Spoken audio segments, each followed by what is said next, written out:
many times have you told yourself it's just me? Or at least thought that?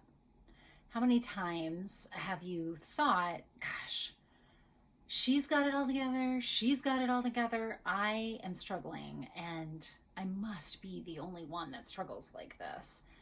I mean, everybody else seems so happy, and yet you're also projecting so happy on the outside.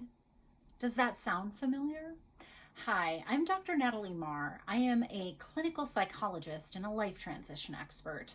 And at Learn to Love Your Story, it is my passion to help women through life transitions learn how to pivot, how to come out of any life circumstance and love their life.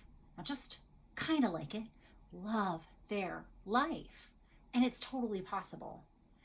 And here's a secret. You aren't the only one. And shame keeps that inside. Do you know that Brené Brown's first book, The Gifts of Imperfection, was originally named I Thought It Was Just Me? Right? Internal shame is a way that we try to get ourselves back on track. I'm not going to talk about that a great deal, but it is actually a biological response to feeling like you're outside of your group, of your tribe, of your community. So when you notice that you're becoming shame-ridden, it may mean that you're going outside, and it may mean that you are feeling that way and should check that out, because I'm guessing you aren't the only one. So many women in midlife are hitting this time where, man, they've poured themselves in. They've poured themselves into family, into community, into jobs, and yet they just don't feel like they're getting what they need out of these things. And it's like, is this all there is? Really? This is it?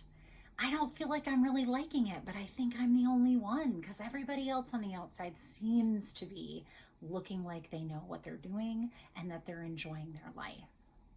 I promise you, this is not the case. That so many people that I've sat across the couch from, that I have helped over the last 2 decades, have said the same thing as you. They feel like they're in dead-end relationships. They feel like they're in jobs that are underappreciating them. They feel like they have been bound to a role of parenting and caretaking and can't seem to break it. And those cocktail of things tells them on the outside they're doing good. Everybody out here is happy because they're caretaking, right?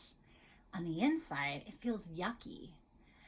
And yet, women don't tend to look inside to tell themselves, is this good for me? Is this not good for me?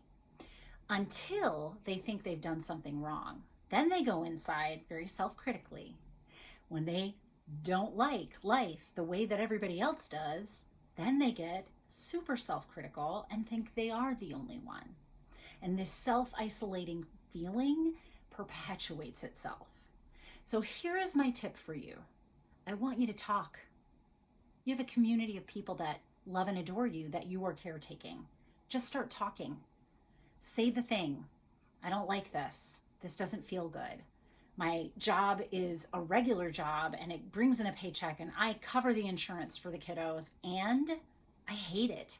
And my boss is a jerk and I don't want to be here because I'm in my 40s and I've already shoveled 20 years into this. I don't want to do this. Okay, guess what? Other people will talk about the same kind of things right back at you. Some of us have this built into friends and family. Some of us do not. Community is hard to find, especially when there are still people social distancing a great deal. So go online, find other women that are experiencing these same things. Come on over to learntoloveyourstory.com. You are the focus of my online courses and my group coaching. I have free stuff. I have a free Facebook group that I do a masterclass in every 1 to 2 months, free. So find a community and start talking. You aren't the only one. And the only way to find out is if you ask.